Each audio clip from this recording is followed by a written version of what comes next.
President Donald Trump on Friday morning delivered a potentially fatal blow to a compromise immigration bill under development in the House. Trump told reporters this morning that he does not want to sign the negotiated measure because it does not go far enough.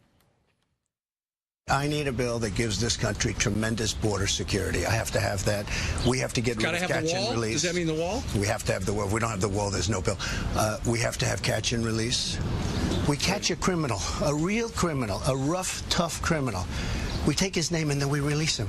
Right. And we say, please show up to court in a couple of months. You know what the chances of getting him to court are? Like 0, okay? Right.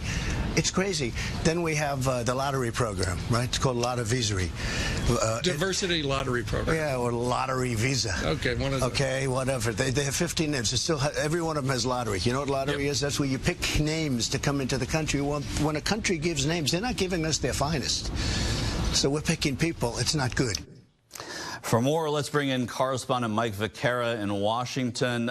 Vic, tell me, the president is saying that he's not going to sign anything. It's certainly not the compromise bill here. He would only go for the Goodlatte bill, which is much more restrictive. Why will the House even bother to debate this? Well, what the president said this morning has thrown House Republicans into confusion. They're trying to figure out exactly what he meant. His own staff, President Trump at the White House, his own staff put out what's called a statement of administration policy, essentially saying the opposite of what President Trump told reporters in that very and yet another step that was highly unconventional. President Trump himself walking down the White House driveway to the Fox News position, giving an interview, and then being mobbed by reporters afterwards, where he gave those familiar statements. We've heard them all since before the elections during the campaign about what he was for, what he was against on immigration. But you're right, Michael. It's important to provide the context here. There are a lot of moderate Republicans in the House of Representatives who fear losing their seat unless an immigration bill is passed that includes relief for the so-called dreamers, those who were brought to this country by no will of their own when they were very young children and have remained here for years. What's happened is a number of those moderate Republicans have signed this petition to try to force it on the floor. The two bills, you mentioned one of them, the very hard right bill from Bob Goodlatte of Virginia, the chairman of the Judiciary Committee, and then the more moderate leadership bill that has the DACA provision expected to be voted in the House of Representatives in the coming days. President Trump appeared to throw cold water on both of them. You heard his conditions there. So it's unclear exactly where Republicans go with the White House or without the White House when it comes to immigration, when it comes to the dreamers. Michael. And when it comes to children that are taken away at the border from their parents, right. What did the president have to say about that? Did he blame Democrats?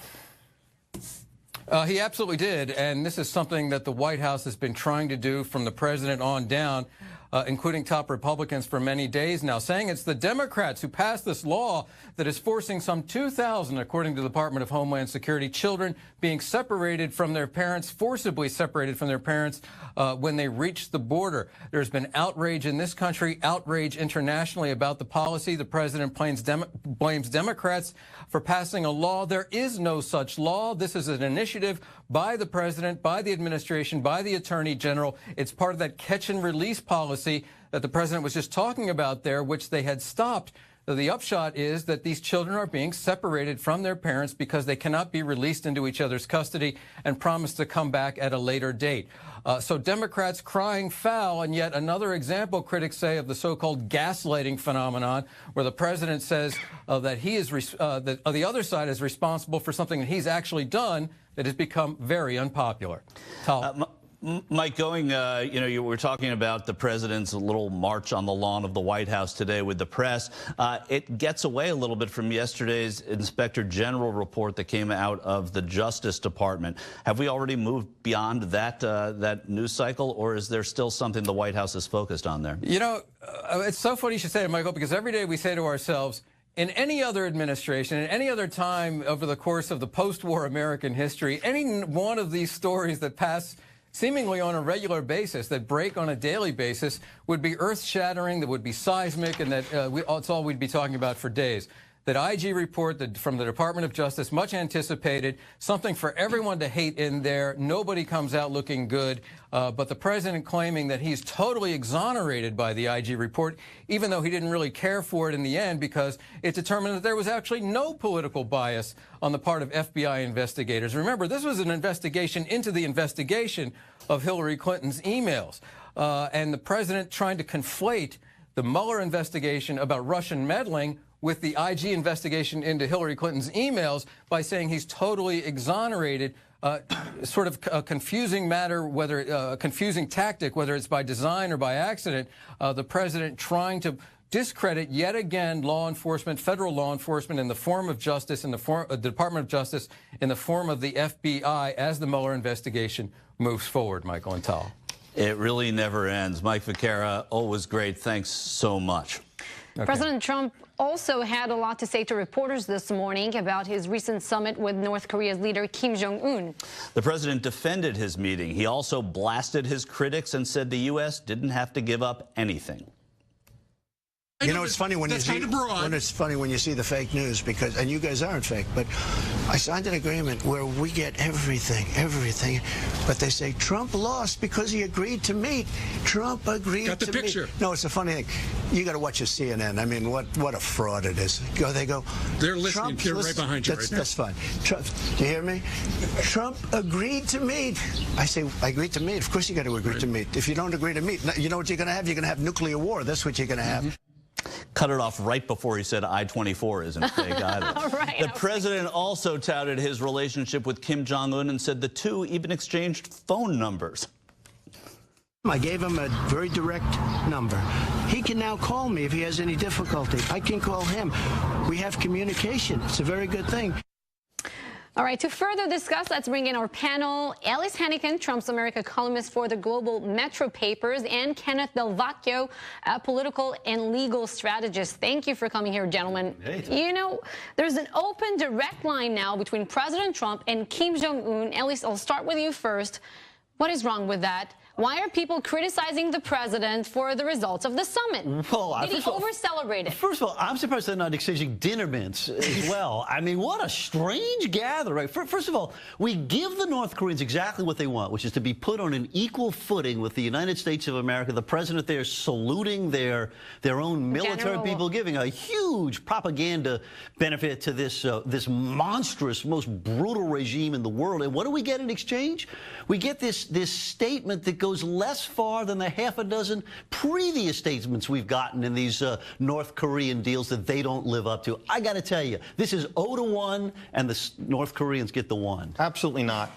President Trump could convince Kim Jong-un to democratize North Korea, to give a pot of gold and a chicken salad sandwich to every resident, and to denuclearize the country and get rid of every gun in the entire nation, and still crazies will say that Donald Trump did something wrong. This was historic. It's the first time that an American president sat down with a dictator from North Korea and got them to not only speak to him, but to denuclearize with a promise. Hey, and that's a lot better than what we had in the Iran nuclear deal for about 5 reasons. Well, Ken, fair that it is historic, absolutely, that you had a U.S. president and a North Korean dictator sit down at the same table. The Economist ran a headline that says Kim Jong won.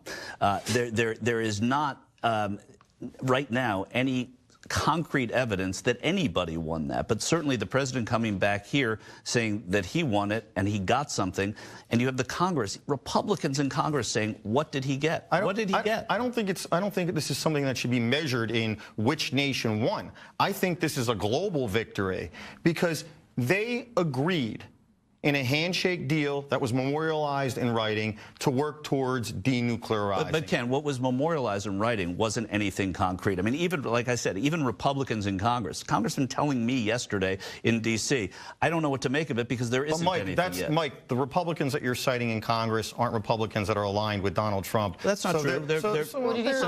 Some of the most conservative. I mean, listen, Thomas Massey of Kentucky aligned with Donald Trump. I had Jim Jordan aligned with Donald Trump. These are people telling me. I don't know people's political reasons for spinning it, but the fact that they sat down and agreed to denuclearize, it's more than just historic. It is a huge win for the entire world. The fact that this guy, Kim Jong-un, is actually sitting with an American president and cutting a deal to take nuclear weapons out of their country. It's not just a huge statement. It's not just symbolic.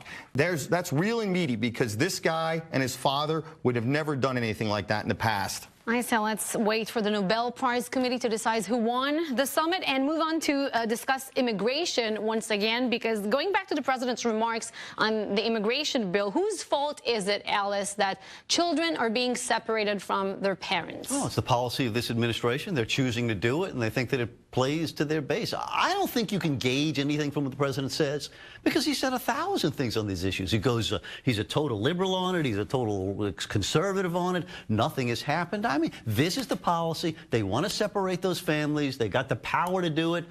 And unless they get stopped by Congress, which seems unlikely, they're going to keep yanking those families apart. Ken, go ahead. No, respond to it. This is a distraction issue. I'm a former judge, a former prosecutor, and a criminal defense attorney. Hey, and I feel for people when they get arrested, when they get incarcerated, and their families get separated.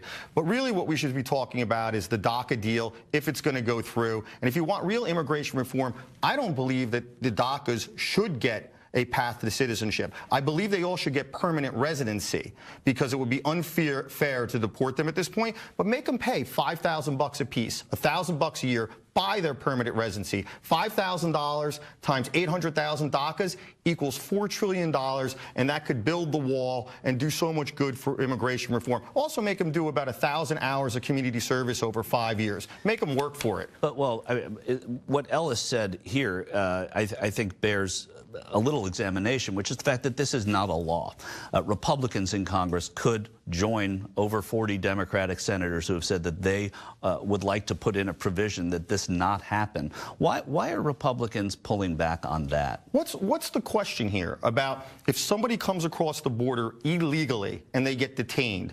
The question is, do they let the children stay with their parents in the same jail cell, in the same holding unit, or do they put children in a different environment? For the safety of the children, if you look at it from a criminal justice perspective, putting minors in the same holding cells, in the same incarceration areas as adults is kind of dangerous. The law has to change. That's something that most people agree upon right now. I want to ask you again about the IG report. The president today said that it totally exonerates him. Your thoughts? Oh, it doesn't. I mean, it simply doesn't say that. It says that there was no bias that was found in this investigation. We've all got complaints about Comey. I mean, pretty much everyone across the political spectrum has some bone to pick with Comey, right? And it continues to do that. But the central question of was there a legitimate investigation here? Was the FBI compromised, as the president keeps insisting, throwing those agents under the bus day after day? It's no. Factual investigation by the Inspector General says did not happen. So, you know, the president, of course, declares victory no matter what happens. And that's what you got, some empty rhetoric, I'd say. Is there a deep state? Well, here's where I disagree with Ellis, is that it does completely exonerate the president from this flimsy, phony obstruction of justice charge for firing Comey. Aside from the fact that he had an automatic, unconditional right to fire him for any reason. And it says nothing about that. Wait a minute. It says nothing. It's not addressed that. The fact that it says that Comey acted irresponsibly, inappropriately, violated policy, and breached his FBI duties gives him a justification for firing him alone. But Ken, by the way, that would be like the president himself. Number 7 or 8 or 9. The president himself said to NBC News he fired him because of the Russia investigation. Anyway, we've got to end this. Intervene and cut this. Thank you very much for coming here. Good to see you guys. Alice, Kenneth. Still ahead. Millions of Muslims around the world are marking the fasting month of Ramadan with Eid celebrations. Plus, we'll take you inside one city in Sweden trying to overcome violent tensions between Jews and Muslims. That's coming up next.